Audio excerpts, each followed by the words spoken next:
Hello, Michaela. Hi, Dave. Yeah, How are you? well, I'm well. And how about you?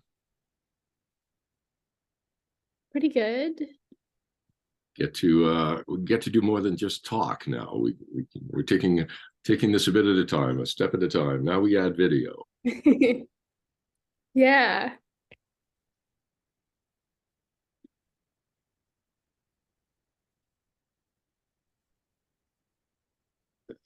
Everybody else should be jumping in shortly.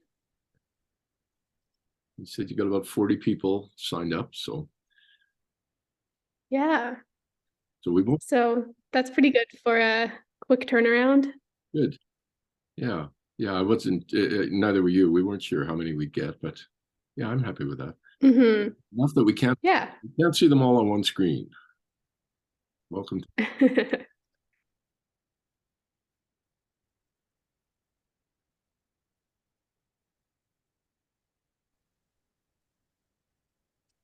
Hi. I always Hello. forget that I get muted and Okay. my camera's turned off when I turn Zoom on. Yes. Dave, it's nice to see you. Thank you so much for joining us this evening. Yeah, it's great to be able to meet you too, and yeah, pleasure to be here too. Well, I don't know. Maybe pleasure's not quite the right word, is it? When you have topics like this, it's They're important though. totally, totally. Just making a note that we're recording the session and to let everyone know that. Yes. Okay, so Dave, we haven't done this before. Chris, who's joining us, he's an ambassador for Do More. He lost his wife to death by suicide. And him and I have done a video interview before, so he's kind of used to my style of doing things. I try to be as organic as possible in conversation and not just have it as like a series of questions. So while I have notes in front of me, they're more fluid and they're more kind of things to hopefully touch on. And looking for a little bit of guidance from you on where the line might be for getting into the prevention side. I just, with, this being the timing of this is because we've recently lost people in the industry to death by suicide. And I'm worried that if we put too much emphasis on that we're going to be not helpful and more guilt-inducing than anything.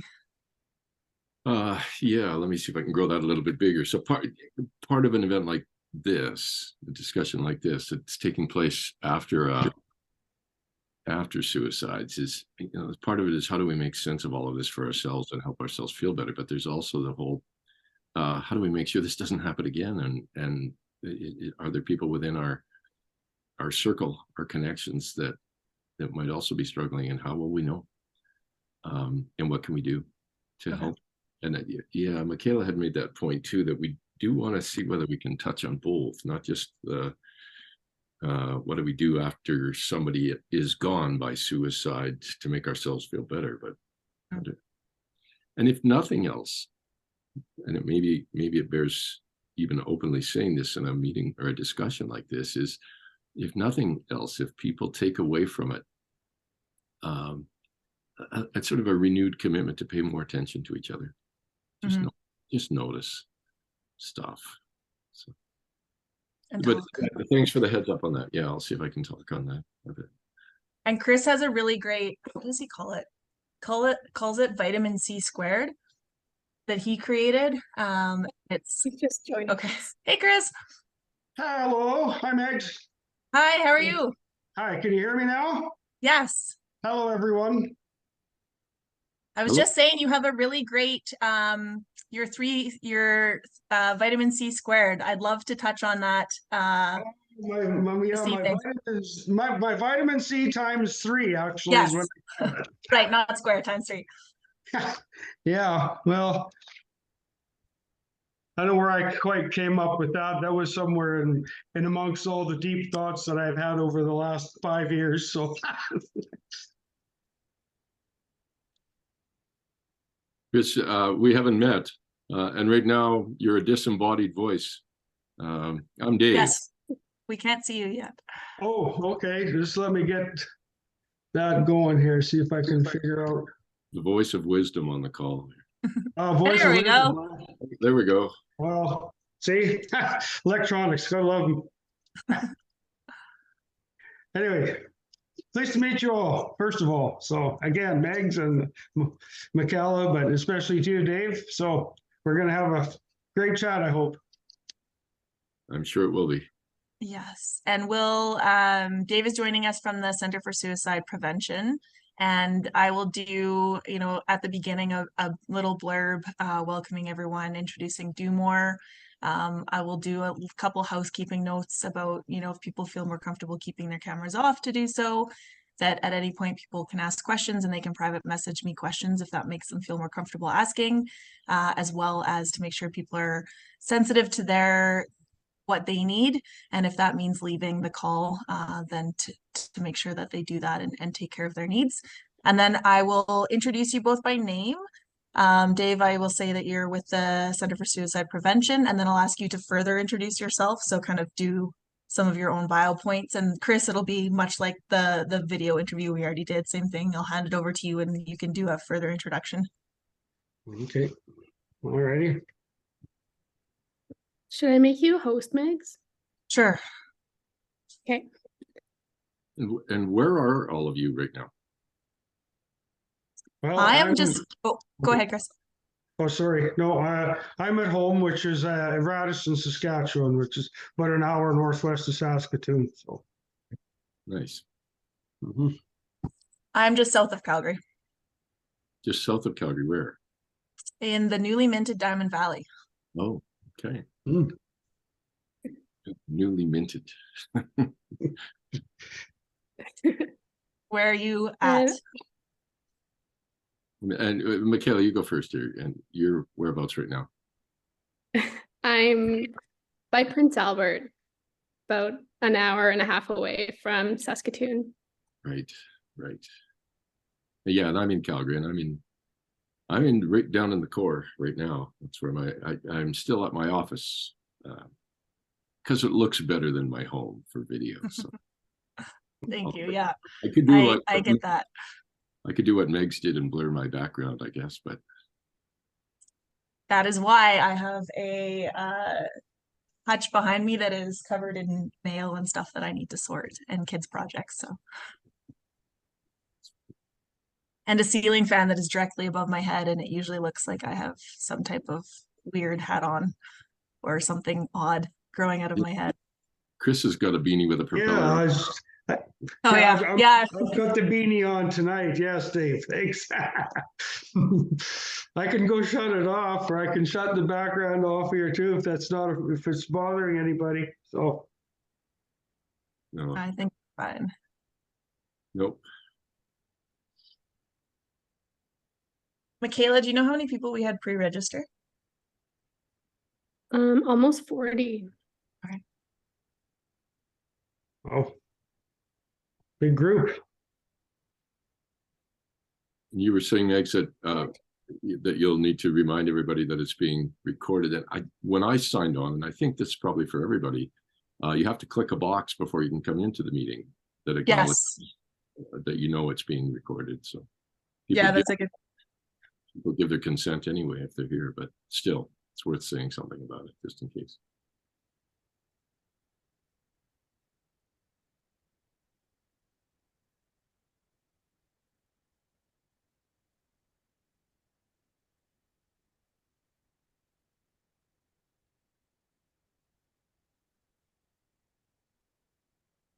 Where did you say your office was, Dave? I'm in Calgary. Here in Calgary. And I There is a waiting room, Megz. Sorry. Yeah, I was just gonna give it. Okay. Yeah, I was just going to say, I had to, when we first started putting our heads into this, I had to double check to see if we're still on the same time or not. Because I know half the year the same and half the year we're an hour apart, and I couldn't remember whether it's the summer or the winter. So, but it's same time for all of us apparently, because we're all here at the same time. That's a good sign.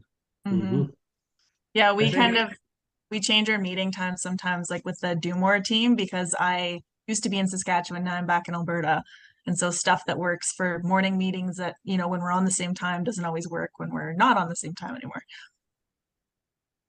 Mainly your team, are you mainly based in Saskatchewan? Because you, as near as I can tell, you've got exposure all across the country. We do, but we're a very small team. We're a core team of 3, and then we have some people that consult and work with us. So Michaela and Hamadri are in Saskatchewan, and I used to be there, and now I'm back in Alberta. Okay, as we have a couple people in the waiting room, I'm gonna let them in so they don't get confused about it not happening.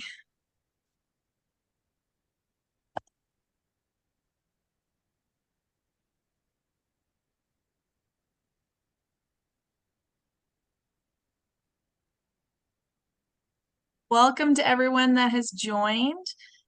We do have about 40 people registered, so we're just gonna give it some time and allow people to hop on before we get things going.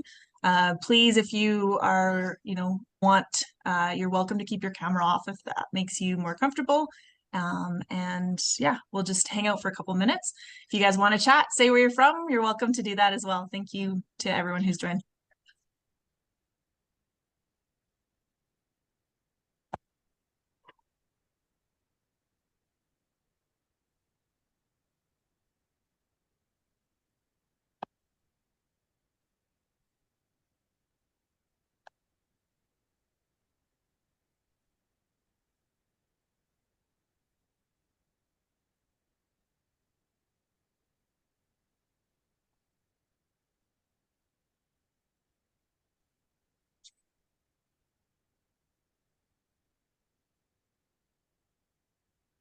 Hi, Shauna. I am located in Alberta. Thanks for joining us.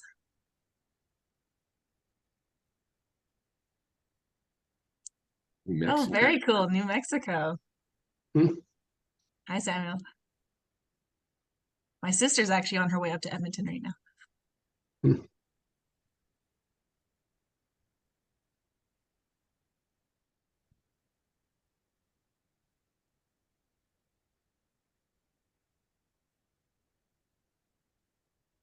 So I'll just give it a couple more minutes. I just want to make sure that people are able to join before we kick stuff off.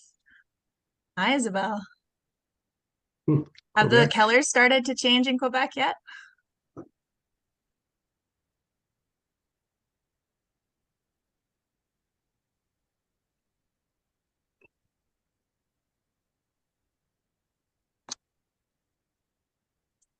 Awesome.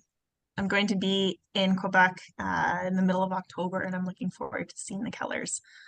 So there's a lot more red than we get in Alberta. Yeah.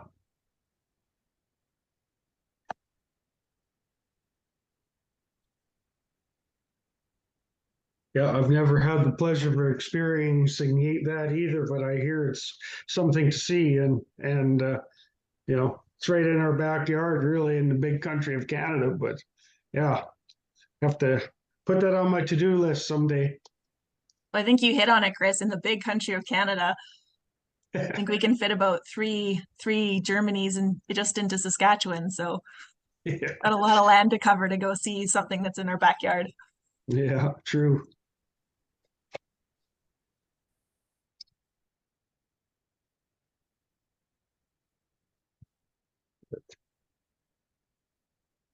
That was many years ago. I made it to Ottawa, and that's as far east as that I've made it. And that was in 1976. So it was a couple of years ago. Yeah. Well, as we are 5 minutes past, I think I will get stuff started, and then just as people join, they can hop in. Thank you everyone who has joined this evening. I just wanted to quickly say just kind of some housekeeping. As you can tell from joining, we are recording the session. So feel free to keep your camera off if that makes you more comfortable. Change your name if you don't want your name shown as well. Anything that makes you the most comfortable. And as we are talking about what could be a more sensitive topic, and something that could be hard to have a conversation about, especially depending on what we've all had go on in our own lives and our own experiences. I just want to make sure that as we go through the next hour or so, that everyone is prioritizing what they need to take care of their mental wellness. And that might mean jumping off the Zoom call and coming back in, or maybe just jumping off for the evening as well. So please encourage you to do whatever is best for you. My name is Megz Reynolds. I'm the Executive Director of the Do More Agriculture Foundation, and we are the national voice and champion for mental health in Canadian agriculture. I am joined by two incredible people this evening. I'm going to let them introduce themselves, but I will start with Dave. Dave MacLeod is joining us from the Center for Suicide Prevention, and I will let him do a little bit more on his background. Okay, yeah, thanks, Megz, and hi, everybody. Yeah, I'm actually a psychologist. I work on my own, but I do quite a lot of work with the Center for Suicide Prevention because a lot of my work involves working with people who are suicidal, talking to suicidal people, or talking with people after there's been suicides, and lots of other kinds of risk pieces, child protection, making sure kids are safe and well looked after, and things like that. And I've been doing this for quite a long time, and I guess that's why the Center for Suicide Prevention thought I might be a good fit to spend some time tonight in conversation about a topic that's obviously relevant here. So thanks for the invitation to be here. Thank you for joining us. And Chris Schultz is a farmer in Saskatchewan, and he's actually part of our inaugural ambassador group. Chris, I'll hand things over to you. Okay, thanks, Megz, and yeah, and welcome everyone. And yes, as I've been an active farmer for over 4 decades in Saskatchewan here, I've seen it all, the good, the bad, and the ugly, and especially the true ugliness after I lost my wife to suicide in November of 2018. That's when I really became interested in what's going on with mental health in general. Plus, it was an avenue for me to help my own grieving process, plus reach out to many others. And in a nutshell, it's become a very important and very big part of my life. So that's where I'm at right now, and let's talk it up. Thanks for joining us, Chris, and thank you for everything that, being willing to be so vulnerable in everything that you are doing in the mental health space. And just one more thing I wanted to highlight to you before we kind of jump into everything. We want you guys to interact as much or as little as you would like. So feel free at any point to share a thought. You can do that in the chat. You can do that by unmuting, or to ask a question. If anyone would like to ask a question but is maybe hesitant of putting it into the group chat, feel free to private message it to me, and I can bring it up in conversation as well. Thank you again, everyone that's joined us. We really wanted to set this up and to have this conversation in light of some of the recent deaths to suicide that we have had in our industry. I know I don't know of all of them, but I do know of at least 3 provinces that have recently lost a member of our community. And so, again, thank you for being here. Dave, I think I would like you maybe just to kick things off with talking a little bit about how the loss and grief side can be different when it is losing someone to suicide. Yeah, sure. Yeah, and I'll try as much as possible to see whether I can reference whatever kind of comments that I can make to this particular kind of a situation. The urban and rural differences they're noteworthy for sure, and gender and age. There are some important pieces in there too. Chris, I wasn't aware of your story. I'm so sorry.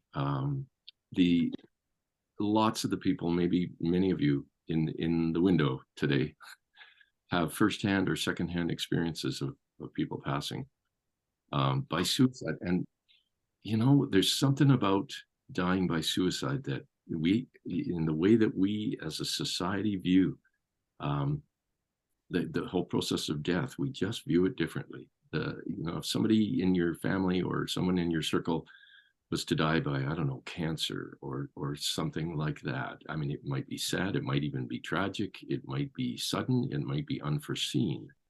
But when we add in that they died by suicide, there's all of a sudden there's an intentional piece. This person somehow made that choice, did that on purpose, and it invites so much kind of reaction, and it challenges so much of what we've already come to believe. Society has some pretty strong kind of feelings about that. Some faith systems, some cultures have very, very strong kind of statements about whether or not that's a shameful act or a selfish act or a sinful act. And all of that just gets raised right away. And we have trouble trying to sort that out. And we see that in the reactions from people around. People just kind of don't know what to do about it. There's an expression, it's not my own, but I've stolen it because it's so good. They say that suicide deaths are not casserole deaths.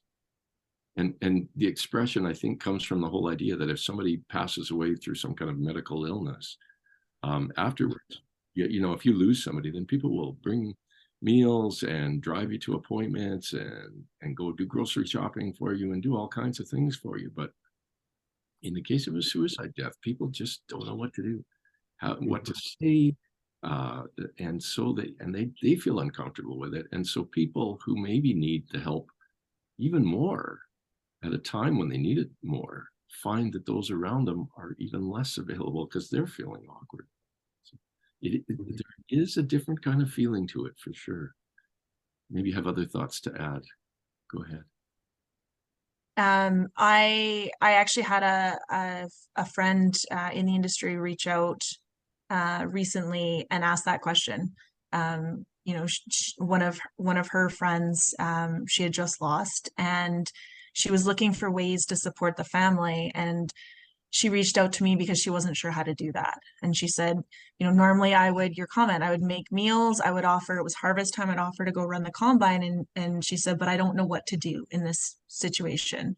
And, I suggested that she not treat it as a different situation, right? That, so often, and I've heard this from other individuals who have lost family members, that people sometimes stay away because they don't know what to say or how to act. And so now, on top of grieving and what you're feeling, you also have an additional isolation piece to it.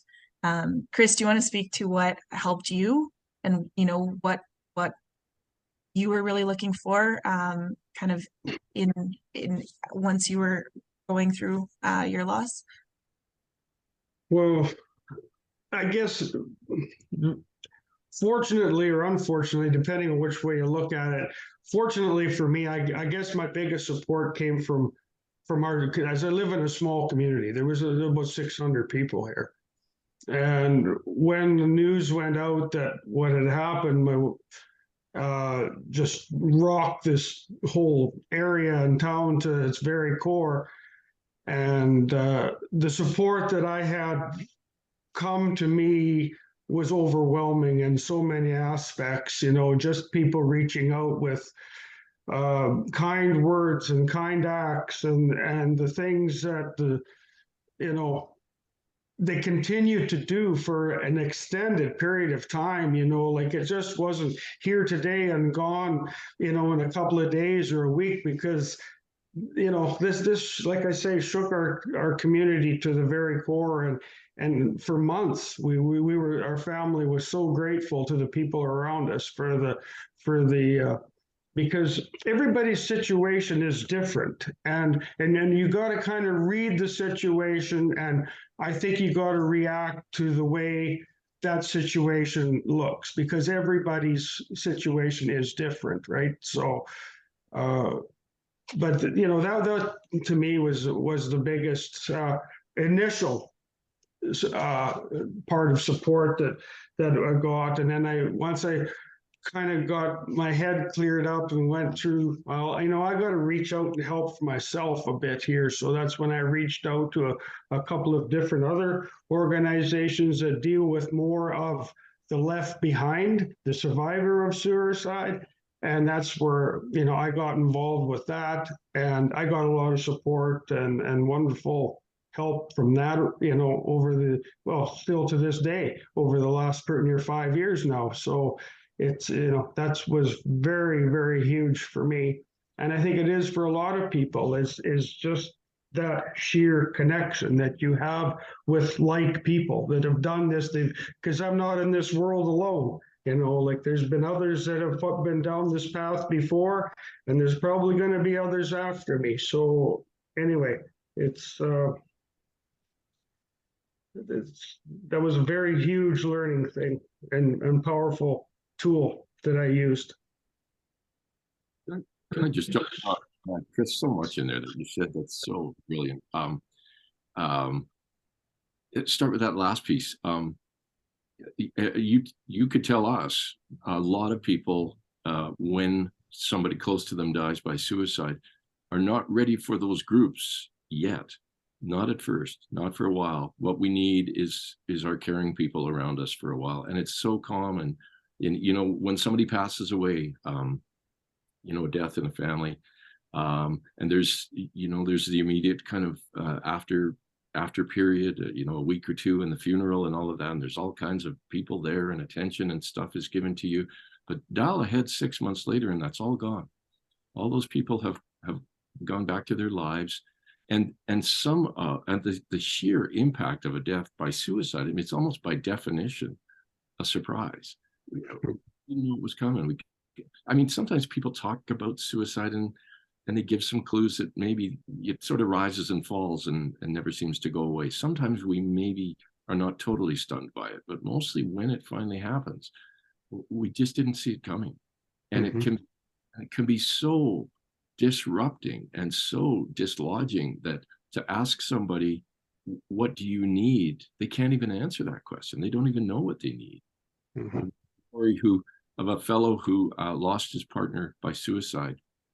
And this was like March or February, it happened, and got all the way to October, several months later, and suddenly realized one day, I never did my income taxes, just never even thought about it. And he was depressed and messed up, and he was still just not able to take that task on. He used to do his own income taxes, and the next year around, and it's going to be February and March, and now he's got 2 income tax returns to file, not just one. The kind of help that he needed was not cheerleading and, we feel sorry for you. He needed somebody to sit down with him and actually do the jobs that needed to get done. So what are you saying about that? Yeah. So there's so many things to consider, even after the fact too. Well, as Dave, if I could add a little bit, is it just a choice by condition only, or was there an actual catalyst? Or was there prior attempts in somebody's life that, could also all lead to warning signs of this person is really, really in a bad place?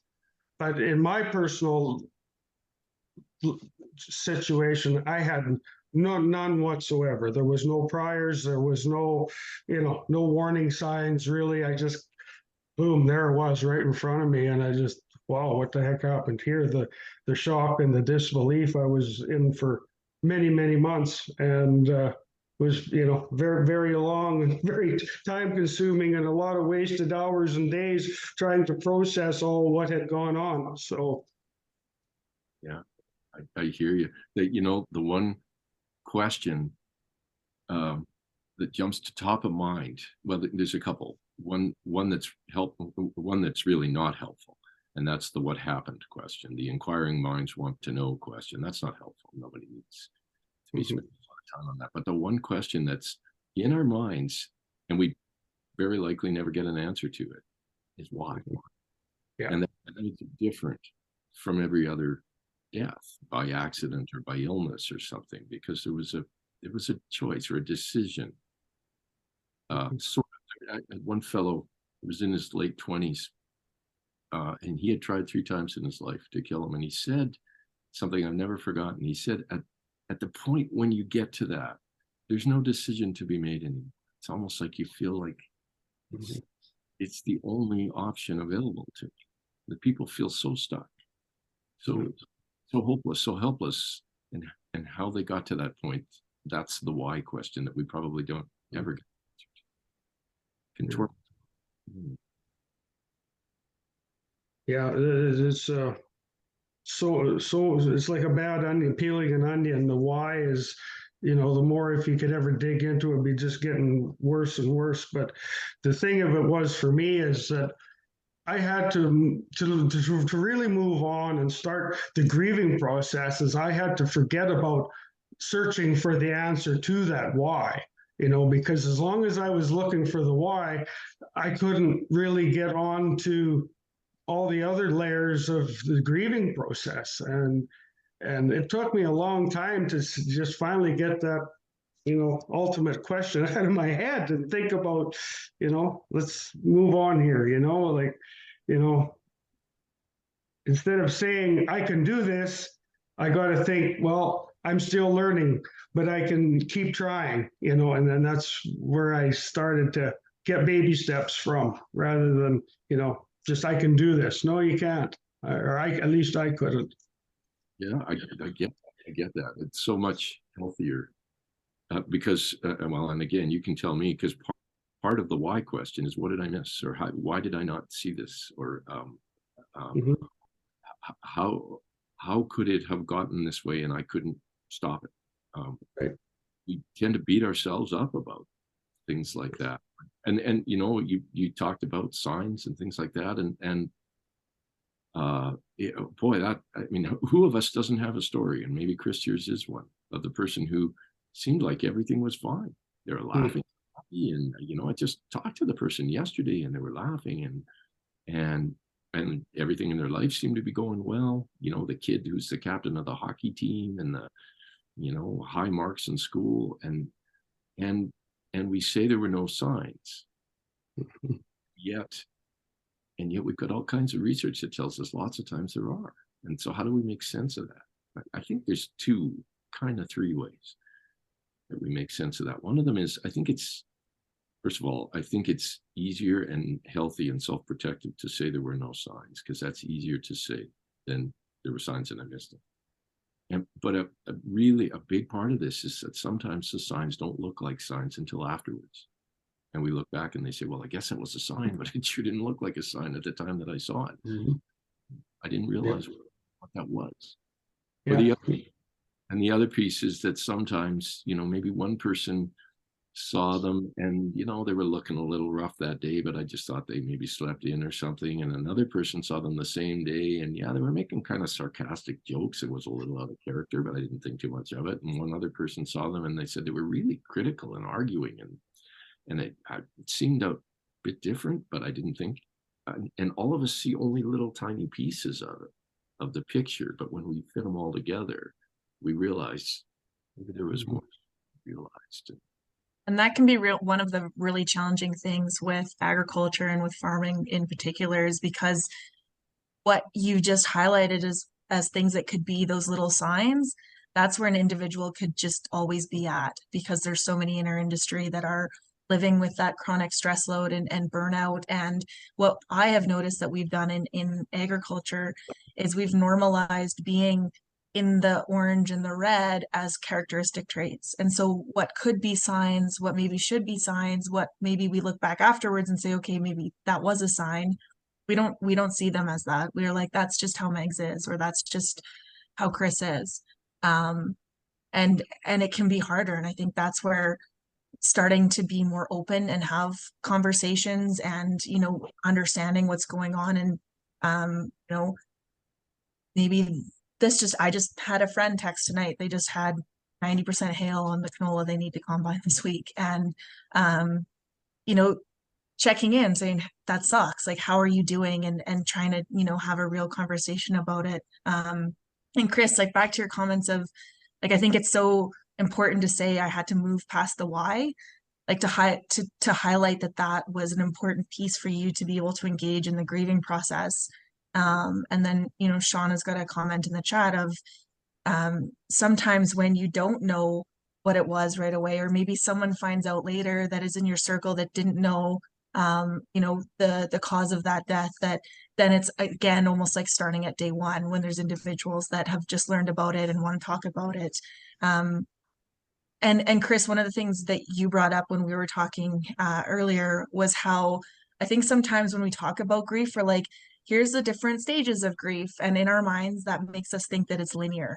And Chris, you had some really good comments about how, one day you were here and then even, 7 months later, even now, that you could go back to one of those spaces. Yeah, I mean, for me, one of the biggest things that I had to keep doing was put myself in my happy place, wherever that was, every day. And that would be someplace different every time, I try to change it up so it wasn't repetitive for me, think of, one of my favorite places to be, or listen to some of my favorite music, or go out for one of my favorite suppers with some friends, or change it up regularly, just so that you get like a mini break kind of thing from this whole big picture, because for me, I didn't know really what mental health even was. Sure, I heard of it, and once this stuff all hit me in like a lead, I just, I need to learn more. I got to find out more about this, because it was just, that was one of the biggest things that I had to do so I could understand what went on in my wife's head, possibly to help me accept through the grieving stages and get to the acceptance point. And it's, for everybody, that's a different journey. There's no right way, there's no wrong way. It's just, you got to work through it. Itty bitty steps sometimes, and sometimes you take one step forward, and sometimes you get right knocked back on your keister, and then you have to start all over again. But it is, yeah. I think the biggest thing for me, though, getting back to, is just the positive steps that you have to take, just little by little by little, and reward yourself for that.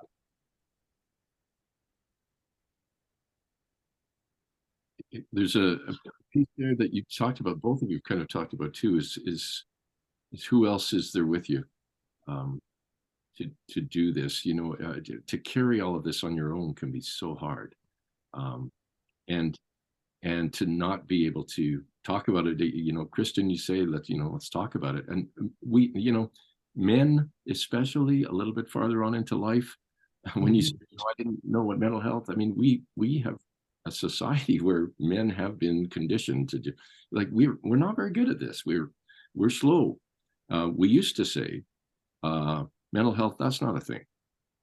And then we got to the point where we could say, okay, it's a thing, but it's a female thing. And then we got to the point where we could say, okay, it's not always a female thing, but it's a weak male thing. And then we got to the point where we could say, okay, it's not always a weak male thing, but it's an episodic kind of male thing. Like if you have a breakdown, well, it'll pass and it'll go away like in a week or something, which is kind of where we're at now. Men in particular have not been good about recognizing that, the mental cost of some of life's struggles on us. And we see that in our stats. We see that men a little bit farther on into life, there's a bit higher rates of suicide. Because part of where you're beginning to shift this is, how do we make sure these things don't happen again to other people? How do we even know? How do we even recognize? And, Megz, I really appreciate your comment about, we get to see people who look, because of the nature of this kind of life that we're living, who look like they're down and struggling, because they are. And is that just normal down and struggling, or could they be moving towards a decision around suicide? How would we even know? And how would we, and short of staying connected with each other, and paying more attention, because one of the big things I think we have learned by being able to talk to lots of people, and research has taught us, is that one of the big clues is change in a way a person conducts themselves. Even if their starting point is always a little sarcastic and negative, then if we start to see that changing and shifting, becoming even more darker and whatever, then we start to wonder, Are you okay? You all right? Because you sounding different than you used to sound. I think Maybe. that's a really important comment, that, to look for that change, because sometimes we are not in a place to begin with, and that someone could stay there for 30, 40 years, and that's kind of their constant with, there's a great comment in the chat. Thanks, Ashley. In agriculture has been ingrained that it's a badge of honor, right? You burn the candle at both ends, just push stuff down. You talk to, that it was considered weak. I would say there's more additional stigma in agriculture, especially with men in agriculture. But if we can think to try to look for that change. So even if that's someone's norm of where they've been, but trying to look for a change in that, I think, is important. Mm-hmm.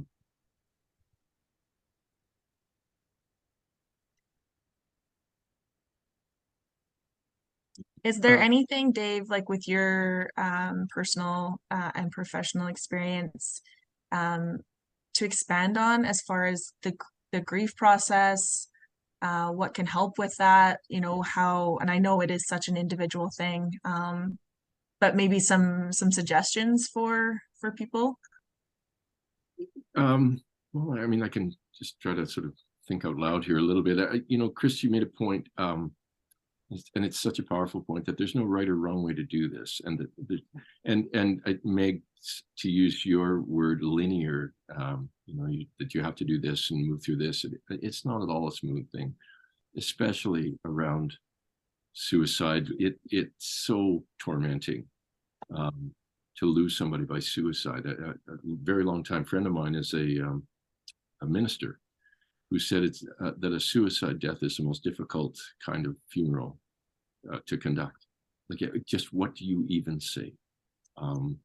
And part of, I mean, so many of the reactions that we have these emotional reactions. Like, I'm obviously feeling sad about the loss of the person, often feeling angry, which is such a common kind of response, and we don't need to, apologize for that either. I mean, so many of us, if we haven't said it, we've certainly heard people say that suicide is a selfish decision. And consider it selfish, I think, because there's this sort of an idea that no matter how bad your life is, you can't end your life because you're going to cause pain for other people. You're going to hurt other people or leave them behind or abandon them or something. And so it's not unusual to feel angry, or, damn you, now you've left me and I feel alone. And plus I have all this extra stuff I have to do now. And why didn't you give me a chance to help you or do something different? Those kinds of imagined conversations are totally natural. And quite frankly, that so much about the struggle that people go through as they're moving towards a decision around suicide. I mean, it's so common that they keep it private. They keep it inside themselves. They don't put their hands up and say, "It's something I need to tell you here." They keep it, and for us who are left behind, who are trying to sort it out too, if there is anywhere a stigma in our circle or a sense of society or beliefs that says that the person who ends their life by suicide is weak, it's also possible that I, as somebody who am left behind, if I admit that I'm having problems coping with this, then I'm seen to be weak here too. Maybe that connects back a little bit to it was at Ashley's comment about the sort of the stoicism and the power and the strength. It's not just the suicidal person, but everybody in the whole community has to kind of react to that. There's this expectation that we're all supposed to be tough about this and not feel it, and not let the feelings get to us. And to whatever degree we can at least be with each other, even though we don't have the answers, to be able to talk with each other and treat it as a regular. This person got canceled. In modern society, we love this idea of, when something has happened, and we decide that it's shameful, or then everything that that person represented and did beforehand doesn't count anymore. It's not unusual, for instance, that when people die, I wonder if you've had this experience, Chris, when somebody dies by suicide, that other people have trouble even saying their name, calling them by, or talking about them, talking about them as if they didn't count. When I think I was 11, I had an aunt who was living in Saskatchewan. I was in Calgary at the time, and she died. And my parents said, quote, and you can see the air quotes in my window, she was confused, which was sort of a gentle way of saying she killed herself. Now, it's because I was only 11, I was still pretty young, but what really is remarkable to me is that after that, they barely talked about her. Like they didn't know what to say. It was like it canceled everything. All right, I'll be quiet and let others talk here. But No, I was actually going to say there's a question you led right perfectly into a question comment from Patty. That they're recognizing that there's steps for grieving and family members still struggling in more of that denial space after 7 years, where they feel like they can't laugh or sing in front of this person because they will think that they don't care about the person who passed by acting, as if they've, I don't want to say moved on as if moved on, but they're able to sing or they're able to joke.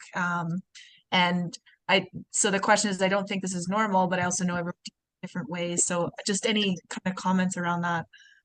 You know what, who's best to answer that is Chris. Tell us about that. Well, again, it's a very that's a tough subject to talk about for me. Okay, that's fine.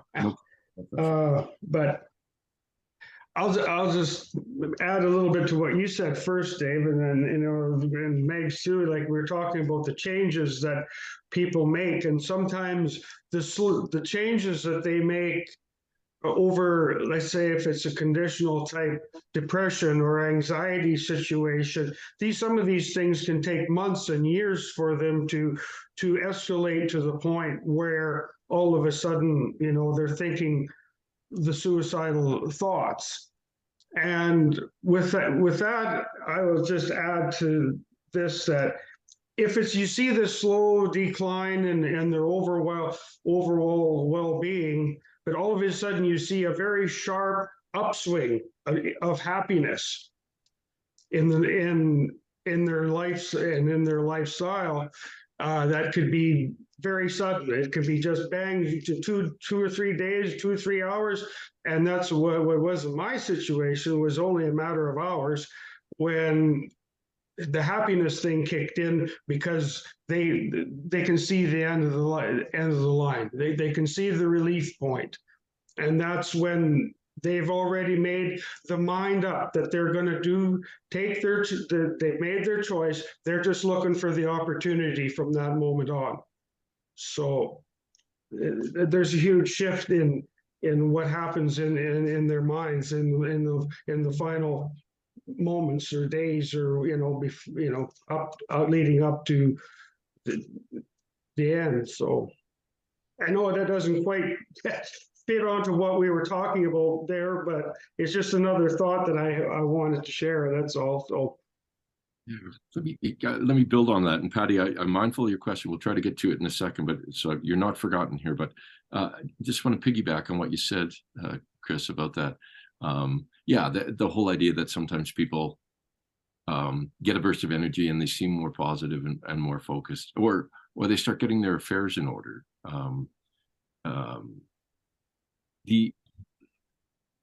And yet you raised this point right when we first started talking, that sometimes you wonder, is there some sort of a sudden kind of thing that happens that's the last kind of straw, the thing that provokes.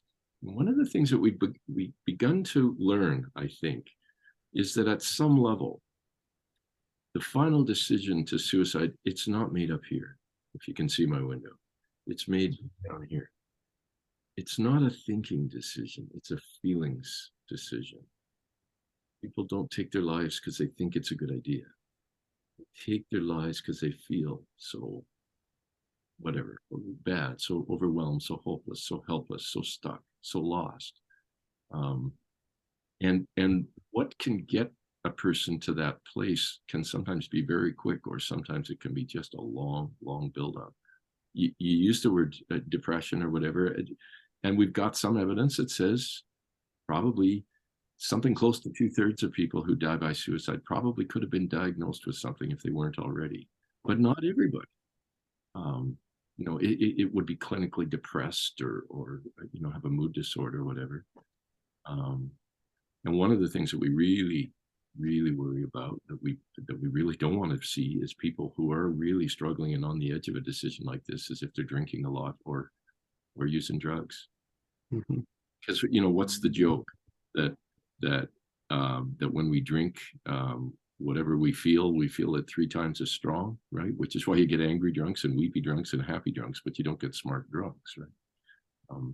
That the feelings part becomes just bigger, and it's so much easier for that to happen. So I really appreciate. Sorry, I'm going to jump in quick just because I want to highlight this. That is one of the accepted, and I'm doing air quotes for anyone that can't see my screen either, but that's one of the more accepted ways of dealing with things in agriculture. Like, something horrible happens and the joke is made like, well, you know, pour yourself a whiskey or let's get together to drink, instead of having conversations, maybe reaching out to have, you know, talk about medication or something that could help with where you're feeling and what you're going through. But that is a big go-to in our industry for coping. Agreed. Yeah, you know, and I mean, it happens, and you know, don't go away from this call saying Dave wants me to quit drinking. That's not the message here. But the message is, if somebody is on the edge like that and they are drinking, I don't want them drinking alone.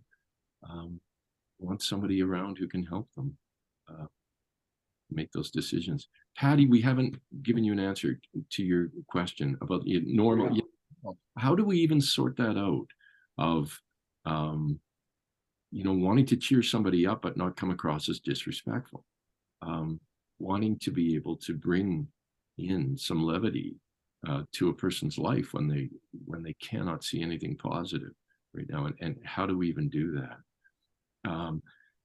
And what holds us back from laughing, I think, is 2 things. One is that there's this feeling that if you laugh, that means that you don't acknowledge that there's pain. And the other is that if you're laughing, that somehow that other person didn't count, and what their part in this didn't count. It's almost like laughing at them, or in spite of them. And so maybe the point of laughter at first sometimes is just kind of shaking our heads at the absurdity of life, at how things have just gotten to be the way they are, and how head-shakingly it's almost laughable. It's almost fun. But the whole idea of positivity and sensitivity, and trying to meet this other person where they're at and gently lift the mood, rather than doing it in a outlandish way. I did a role play one time where I was pretending to be somebody who was on the edge of a decision, literally standing on a bridge on the edge of a decision.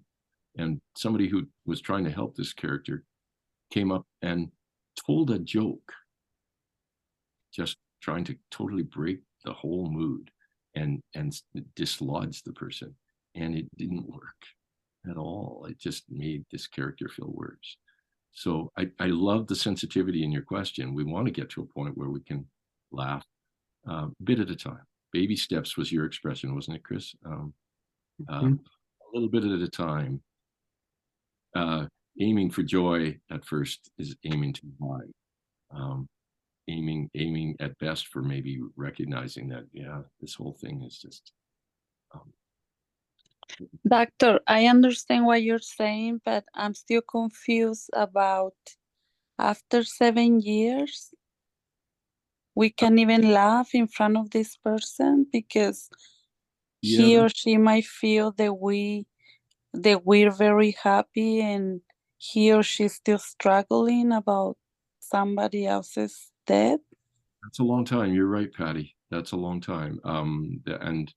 you know, and it's maybe not my place to ask specific questions about this person, but does this person have, I would wonder, does this person have anybody else, you know, a counselor or some kind of mental health person, or you know, as Chris has talked about, even like a peer support group to kind of help move past that, because that's a long time to stay tragically stuck. 7 years.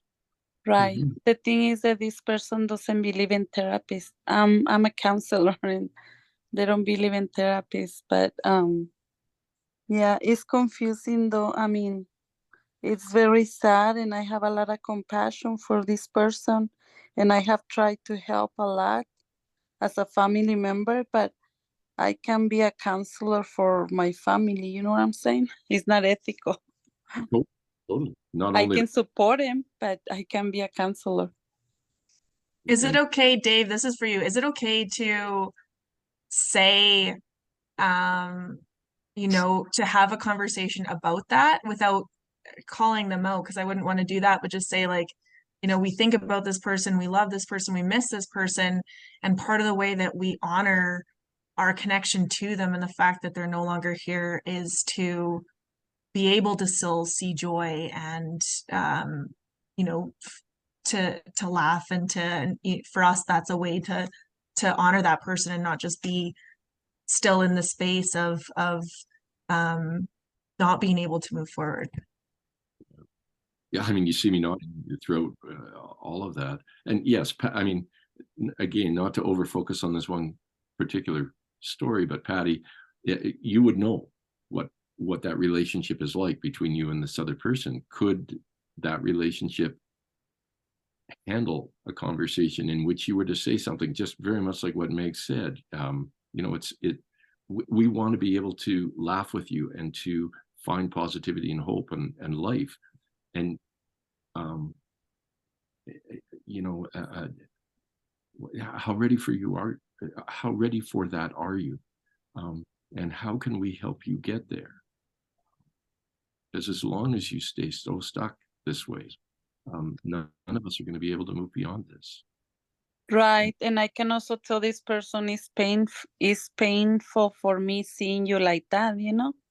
So it's a good idea though. I mean, after 7 years, I think it's time to say something in a very kind and compassionate way. Thank you.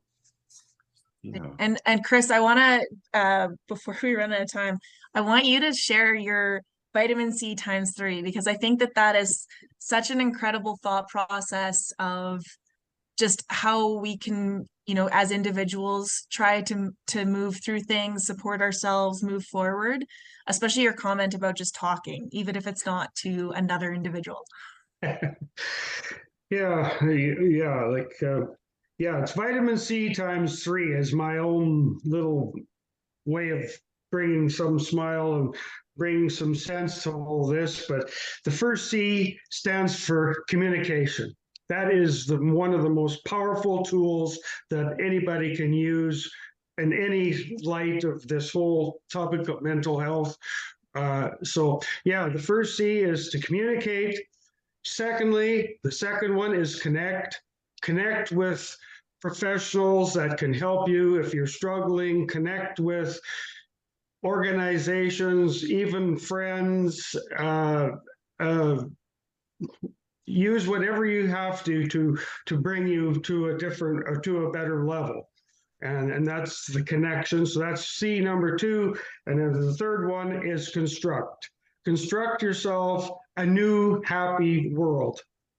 Look at things that you can use to, like for myself, I had to move to a whole new place. I had to move off the farm. I had to restart, redo everything like that. So I had to reconstruct.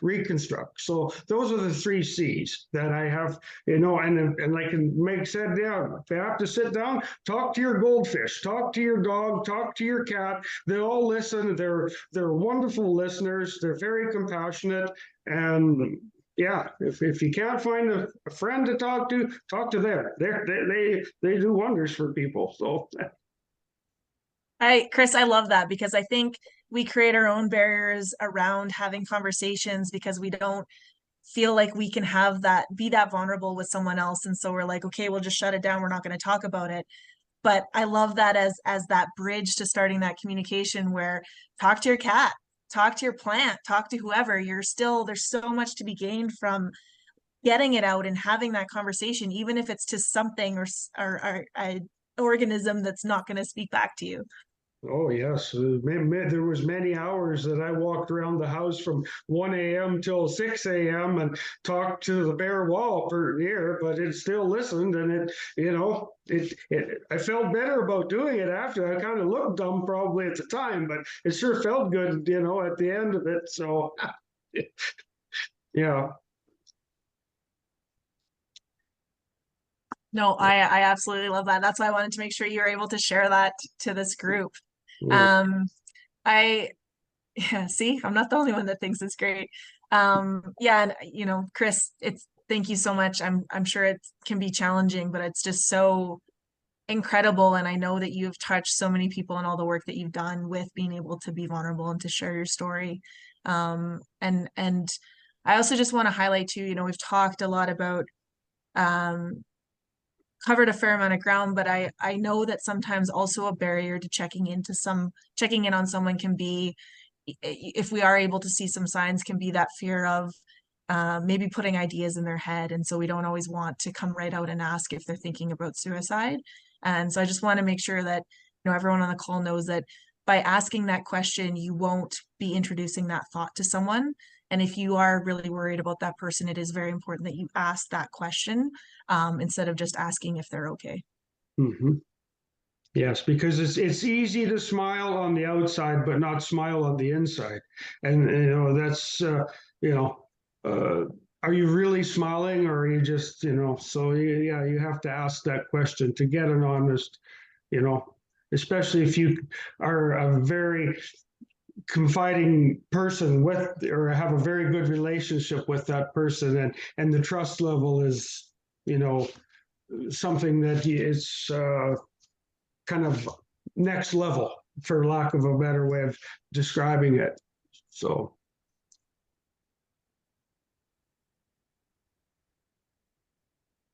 Yeah, I agree with that. I also thank you, Chris, for your courage and your honesty, and your vulnerability was Meg's word early. And it to kind of pull on a little bit more from what you're saying there too, about that idea of asking somebody.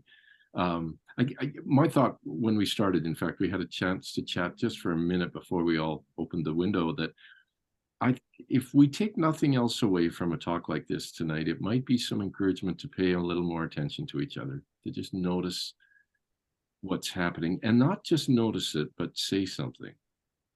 Like, I noticed this. Are you okay? Are you you having some trouble, or what's going on? What's happening in your life? And Megz, your comment is exactly on point. There's a lot of things that hold us back from asking about suicide. Like, are we afraid that we're going to plant the idea, or speed along some kind of an action, or is this person going to get mad at me or angry, or am I going to offend them somehow? If I bring this up, are they going to get mad at me, or is that going to put a barrier in our relationship, or something? mm-hmm. Or is it going to be just such a shock and a sudden kind of a thing to bring that up? It seems like it just comes out of the blue. A comment like that is it's so invasive. I mean, a more personal question to ask somebody, that's pretty personal. So, Yeah. And yet, one of the things that we hear over and over from people who have been struggling a lot is that to be asked about it actually feels good, not bad. That they actually feel freed up a little bit to finally be able to bring it out and let somebody know about it. Feels good. There's a sense of and release. So it's and if they've been thinking about suicide, we're the ones that are like getting to it. We're not bringing this up. They got there long before we did. And so it's not a new idea to them. They're not the ones who feel strange about it. It's us as helpers. So just Yes, that would be my thought is just notice people, pay attention to people. And if you see things that make you go, something's different, something's doesn't seem right, ask, are you okay? I think too, just normalizing having like real check-ins with people without having to, look for signs that something's going on. I think if we can normalize being more open and more vulnerable and having those conversations that, are below the surface and might be a little uncomfortable at first because we're not used to having them. And there's that stigma attached to opening up and being vulnerable. But to normalize that, even when you think things are good, I think that makes it a lot easier to check in when you might be worried about that person, or just even be on another level that now is just part of maybe your kind of go-to with people, and there's a whole ripple effect to this, right? If you start doing that, there's a really good chance that those people that you're checking in on and having other conversations with, that they're going to start incorporating that into their day-to-day as well. Agreed. Were there any other questions or comments that anyone wanted to share before we wrap anything up?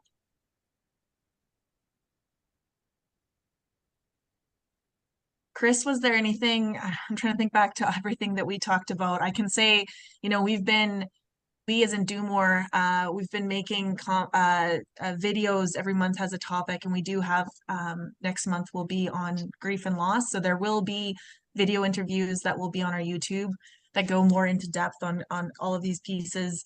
Chris and I chatted for really a good 40 minutes. So that will be available coming up in October. So additional ways to kind of connect with this information and to find out more.